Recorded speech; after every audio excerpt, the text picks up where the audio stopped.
Welcome to News 13's Bojangles Southern 500 coverage, sponsored by Carolina RV, Lumberton Honda, and CA Hunter.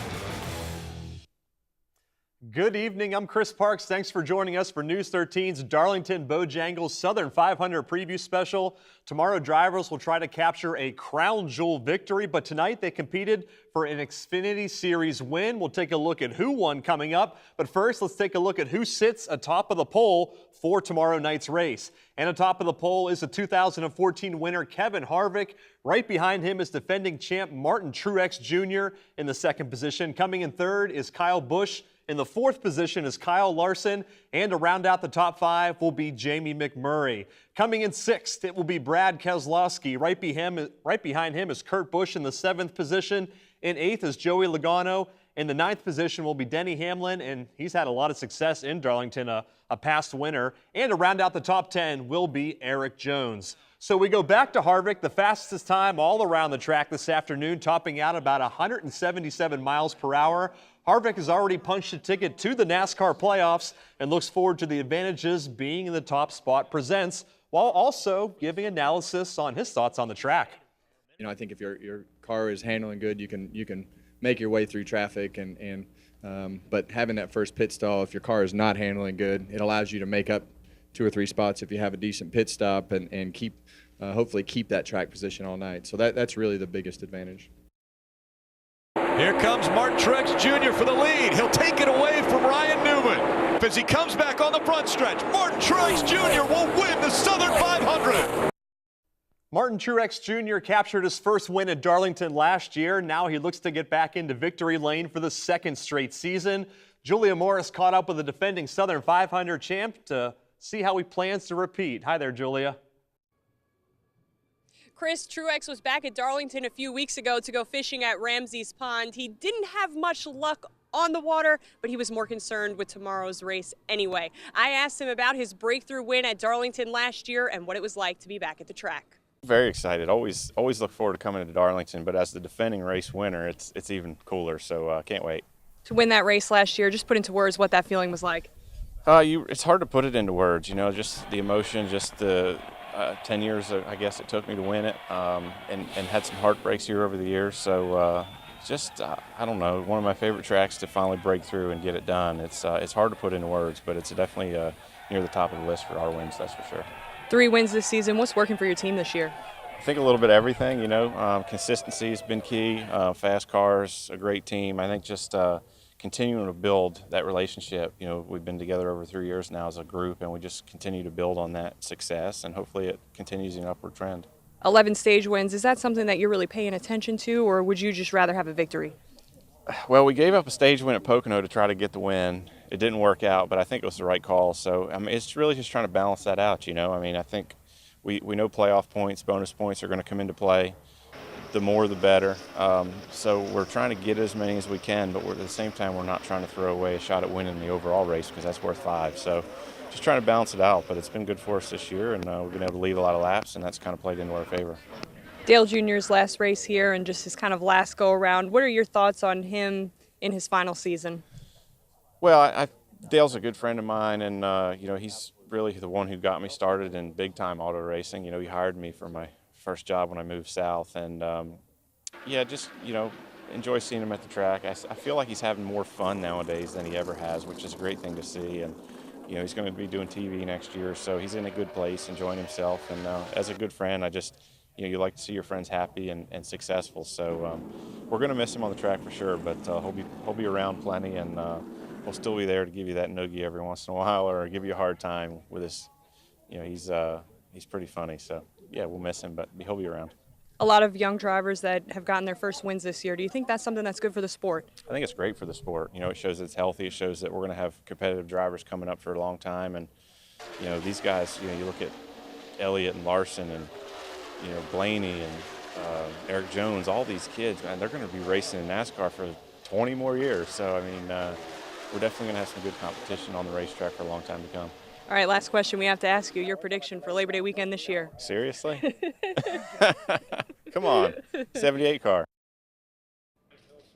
Gotta love that confidence from MTJ. He definitely had fun when he was back at Darlington, and that wasn't the only thing he did while he was in town. He spent time with cancer patients at McLeod Hospital in Florence. While he was there, he handed out care boxes courtesy of his foundation, the Martin Truex Jr. Foundation. Darlington also made a $2,500 donation to the Cancer Center on behalf of Martin Truex Jr. and his girlfriend Sherry for all they've done for cancer research and awareness. Chris, back to you. Thanks, Julia. Now the time to take a look at some of the throwback paint schemes that we get to see on the track tomorrow night. We start first with Brad Keselowski. Brad will be honoring the Black Deuce with his #2 Team Penske Ford. Rusty Wallace drove this car starting back in 1991 to 1995 and had 23 race wins. Here's a look at Ryan Newman's throwback. Newman is honoring Dale Earnhardt's 1987 winning Darlington Wrangler jeans scheme there on the #31 Richard Childress Racing Chevrolet. And Austin Dillon also honoring Dale Earnhardt's Wrangler jeans scheme. Earnhardt won 30 years ago at Darlington with that scheme. Dillon will pilot the #3 Richard Childress Racing Chevrolet with yellow and blue schemes. Casey Kane will honor Hendrick Motorsports' early beginning. Jeff Bodine drove the #5 car from Rick Hendrick from 1984 to 1989 with 7 wins. Well, don't go anywhere. We've got more paint schemes throughout the show. But when we come back, we talk about Dale Earnhardt Jr.'s last race coming up tomorrow at Darlington.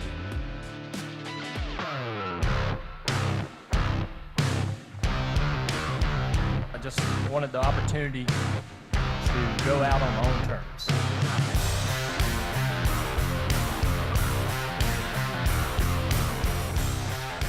Welcome back to News 13's special preview show of the 2017 Bojangles Southern 500. The talk that surrounds the sport this year is a retirement one. Dale Earnhardt Jr. is set to retire at the end of this season.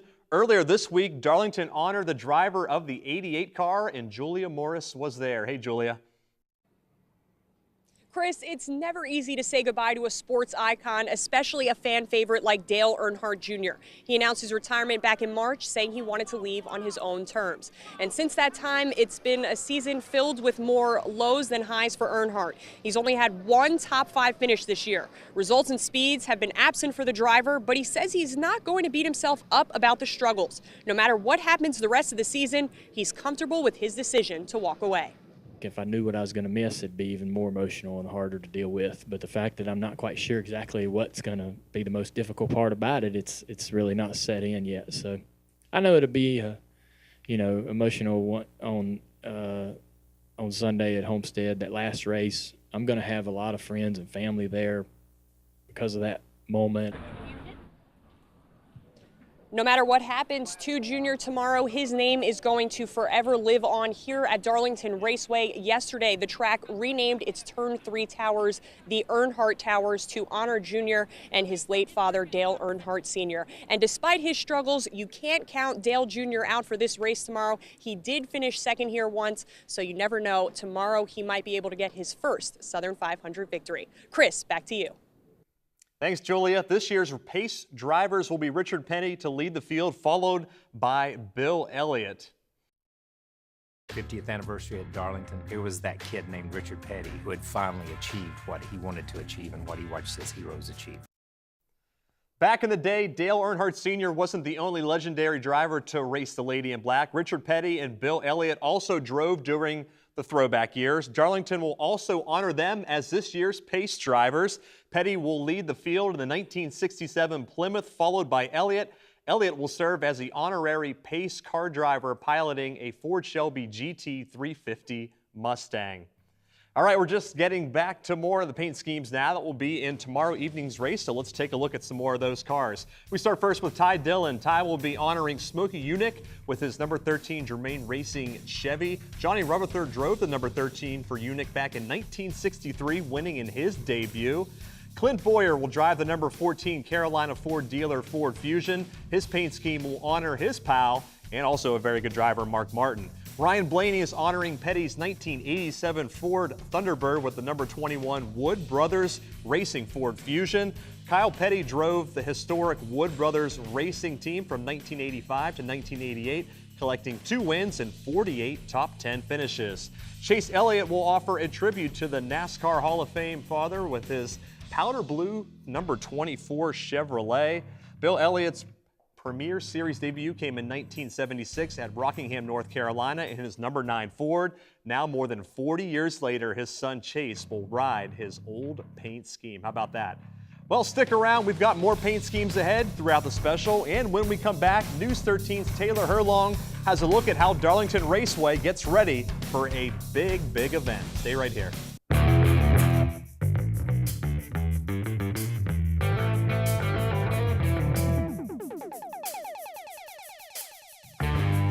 Welcome back to News 13's Bojangles Southern 500 special. Before the big race tomorrow, racers weren't just focused on the main event that happens tomorrow. They were also focused on helping Hurricane Harvey flood victims. The Palmetto State Armory and Rick Ware Racing teamed up to support Harvey flood victims at Darlington Raceway on NASCAR's Monster Energy Cup Series race tomorrow with this themed number 51 car. The company says they are happy for the opportunity to repay a small bit of the kindness we received when going through similar circumstances.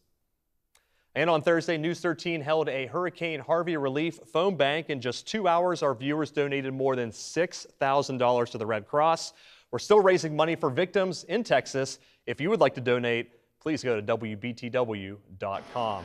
Well, we got to warm up at Darlington today with the Xfinity Series race, the NASCAR Xfinity Series in Darlington. One of our local guys, CCU student Brandon Brown, representing Coastal in the race. Trouble from the start as Matt Tiff wrecks. Huge blow for him. His day is done. At the end of the first stage, a former Southern 500 winner takes the checkered flag. It's 24 champion Kevin Harvick. Harvick led all 3 rounds of qualifying to win the pole for the Southern 500 qualifier today, and he keeps that momentum going into the stage victory at the end of stage 2. Harvick's still on top as he takes stage 2 and looking to win it all, but it's a race off to pit field. Joey Logano takes over first place, so in stage 3, Logano holding on to that lead. He's never won at Darlington before. It comes down to the wire, the crowd on its feet, and in overtime off a restart, Denny Hamlin wins and takes the lead there. He is able to hold on for the victory, his 5th Xfinity Series win at Darlington. Julia Morris now joins me. She was there from start to finish. And how is Denny Hamlin celebrating there, Julia? Well, Chris, Denny Hamlin is done celebrating now, but he was very pumped up to get to victory lane here tonight, especially because of the way he did it in dramatic fashion. Only led this race for 33 laps, but that was enough to get it done. We didn't had the best car there at the beginning. It was very, it was fast for a short run, and then we definitely trended on the freer side. And so once we got that worked out, we had one mediocre pit stop there, and we lost some positions, and we battled back from that. It worked out well. Glad we were able to clear them off of 4, or else it really could have got exciting. But overall, proud of the whole team for giving us a car that we were capable of winning with. And Hamlin has won a Southern 500 before, back in 2010, so we will see if this gives him some momentum heading into tomorrow. Chris, back to you. Thanks again, Julia. Let's get back to some more paint schemes that you'll see tomorrow night at the Southern 500. AJ Allmendigger's JTG Doherty racing entry will connect the dots to NASCAR Hall of Famer Terry Labonte, the 2-time Series champ, and is also a 2-time Darlington winner. And finally, Dale Earnhardt Jr. Jr. is driving his own paint scheme. He drove the scheme in 1998 and 1999 in the Xfinity Series, winning a combined 13 races and the championship on both seasons. Dale Earnhardt Jr. will drive the number 88 Nationwide Chevrolet. Well, don't go anywhere. We still have the race details to remind you about. And of course, Julie and I will make our picks and our favorites to win tomorrow night at the track Too Tough to Tame.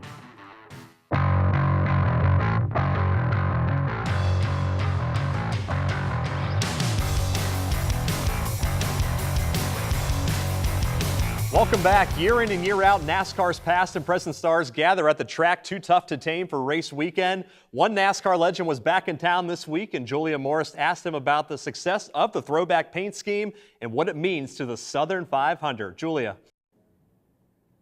Chris, it takes a special kind of driver to master the track Too Tough to Tame, and Jeff Gordon is one of them. The 7-time winner was back at Darlington this week. He was happy to be back at the track. Darlington also honored him by dedicating terrace boxes to him. He was a driver here last year to fill in for Dale Earnhardt Jr., but this year he'll just be watching, and he is perfectly fine with that. He's thrilled to watch, especially because of the throwback paint scheme and the hype it adds around the weekend. I think small markets like this, we've seen them go away with like Rockingham and Wilkesboro, and but this place has so much history. You know, being the first speedway, you know, you just Darlington can't go away. For this track to come up with that idea, and then for it to be embraced by the industry and the fans, I think that's huge. Gordon is third on the all-time wins list here at Darlington, right behind Dale Earnhardt Sr., as well as David Pearson. Chris, back to you in the studio. Thanks, Julia. Let's take a look at some of our final paint schemes that will be racing tomorrow night. Kevin Harvick's number 4 Ford Fusion throwback scheme, inspired by the classic Busch beer commercials. How about that? And then Joey Logano's number 22 Team Penske Ford will honor a Jimmy Vasser IndyCar shell scheme for when Logano drives it in Darlington. Well, before we go, of course, Julie and I have to make our picks on who will win the 68th annual race at the Lady in Black tomorrow evening. I'm going to go with Denny Hamlin. He's one of the most consistent drivers the last couple of months. He won the Xfinity Series race today, finishing 4th or better in 7 of the last 10 races, 6th or better in 6 of the last 7 appearances at Darlington, and the runner-up 4 times in his career. I like his odds. So Hamlin for the win. Julia, what do you think? Who's going to be celebrating in Victory Lane tomorrow night? Chris, I'm going to have to go with Kyle Busch, and that is because I am someone who is all about momentum, and I definitely think Busch has a ton of momentum heading into this race. He won at Bristol 2 weeks ago in the Cup Series race, and he did it in dominant fashion. That completed a 3-race sweep for him with a win in the Xfinity and Truck Series. Forget about that 36-race winless streak he was going through earlier this year. His team has figured it out, and I like his chances to win. And no matter who wins, remember, we will have all of your Southern 500 coverage right here at Darlington coming up tomorrow. Chris, back to you in the studio. And that's going to do it for our Bojangles Southern 500 Darlington preview race day coverage. We hope you've enjoyed it and have a great rest of your night, and happy race day tomorrow.